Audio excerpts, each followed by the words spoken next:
Al jahilu fid dunya jahilun fil akhirah. Wong nang donya kok bodoh, meneh nang akhirat bodoh. Padha mlebu swargane ana sing pinter, ana sing bodoh. Mulane benjing ten swarga niku tetep ana majelis taklim.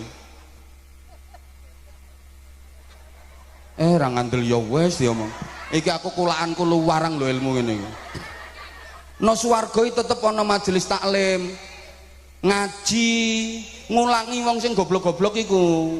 Cuma ngajine gak bahas halal haram, gak bahas api elek, gak bahas carane sholat, gak bahas carane menikmati swarga.